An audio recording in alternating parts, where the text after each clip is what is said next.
यादि रखा 24 हाल Sindh Pakistan Shaheed Zulfikar Ali Bhutto cricket tournament शुरू जंहिंजो इफ्तिताह पाकिस्तान पीपल्स पार्टी जा अॻवान मुंतखब नुमाइंदा कंदा। उमरकोट में 24 हाल सिंध पाकिस्तान शहीद जुल्फकार अली भुट्टो क्रिकेट टूर्नामेंट जो अॼु आचर जे ॾींहुं पहिरियों टूर्नामेंट जो इफ्तिताही मैच जो इफ्तिताह चूंडियल नुमाइंदा ऐं समाजी शख्सियत councillor chairman Pakistan Peoples Party जा अॻवान कंदा, जंहिंमें पाकिस्तान पीपल्स पार्टी अॻवान chairman municipal committee Umerkot Khalid Saifullah Siraj Soomro, Pakistan Peoples Party अॻवान टंडवाला यार नाहिद अख्तर कैमखानी, पाकिस्तान पीपल्स पार्टी अॻवान गुलाम ज़हरा, म्यूनिसिपल कमेटी उमरकोट जा काउंसलर पार्टी अॻवान मारवी ग्राउंड उमरकोट में रंग बिरंगी इफ्तिताही तकरीब में शिरकत कंदा। वॉइस यूपीसी पेज ऐं फेसबुक चैनल ते टूर्नामेंट लाइव ॾेखारियो वेंदो, जंहिंजा इंतजामात मुकमल कया विया आहिनि। अहिड़ो इज़हार ऑर्गेनाइज़र रहीमदानी क्रिकेट अकेडमी अल मेहरान क्रिकेट क्लब उमरकोट जी सेक्रेटरी रसूल बख्श रहीमदानी, ऑर्गेनाइज़र ताज मोहम्मद डीओ साफ़िन सां ॻाल्हाईंदे कयो। हिननि चयो त हीउ सिंध जो वॾे में वॾो क्रिकेट जो टूर्नामेंट किथे बि न थींदो आहे। हीउ एज़ाज़ असां ऐं उमरकोट वासियुनि खे हासिल थियो आहे।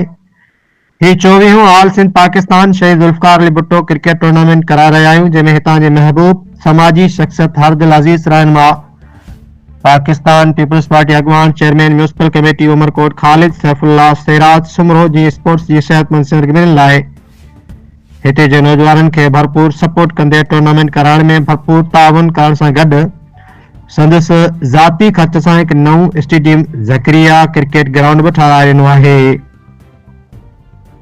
जिते नवां स्पोर्ट्स जी एक्टिविटीज़ कंदा आहिनि। जॾहिं त हिन टूर्नामेंट में कराची, लाड़कानो, हैदराबाद, दादू, रहीम यार खान जी टीमुनि समेत समूरी सिंध पाकिस्तान मां क्रिकेट टीमूं शिरकत कंदियूं। क़ाइदे अवाम शहीद जुल्फकार अली भुट्टो क्रिकेट टूर्नामेंट में लखें रुपयनि जा इनामात रखिया विया आहिनि। ग्राउंड खे ख़ूबसूरत तरीक़े सां रंग बिरंगी रोगन करे पिना फ्लैक्स सां सजायो वियो आहे ऐं पाकिस्तानी परचम बि लॻाया विया आहिनि। उन्हनि चयो त तारीख़ी क्रिकेट टूर्नामेंट पंहिंजी नोयत जो बहितरीन सिंध जो टूर्नामेंट थी रहियो आहे, जंहिंखे ॾिसण लाइ हज़ारे शाइकीन ग्राउंड में हूंदा ऐं लखे शाइकीन लाइव मैच ॾिसंदा। ऑर्गेनाइज़र रसूल बख्श रहीमदानी वधीक ॿुधायो त हिन टूर्नामेंट में बहितरीन क्रिकेट लाइ ख़दमतूं सरअंजाम ॾियण ते ताज ख़ासकली खे सोन जो ताज पारायो वेंदो। Report doctor Hemlal Baghani, divisional bureau chief, social media centre Sindh. Cricket match all Sindh Pakistan Shaheed Zulfikar Ali Bhutto cricket tournament थी रहियो आहे ऐं दादू ब्रदर्स ऐं यूनाइटेड टंबर जे दरमियान मैच ऐं मालवी ग्राउंड उमरकोट में ज़बरदस्त इवेंट है।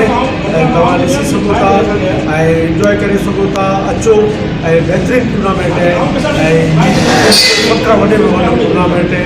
हिन में इंटरनेशनल प्लेयर भी हूंदा, पाकिस्तान सिंध जा प्लेयर हूंदा ऐं ज़बरदस्त ग्रेड 1 जा बि हूंदा, 2 जा बि हूंदा। तो मतलब ये PCL IPL सभी रांदीगर हूंदा। हिकिड़ो वॾो क्रिकेट टूर्नामेंट है।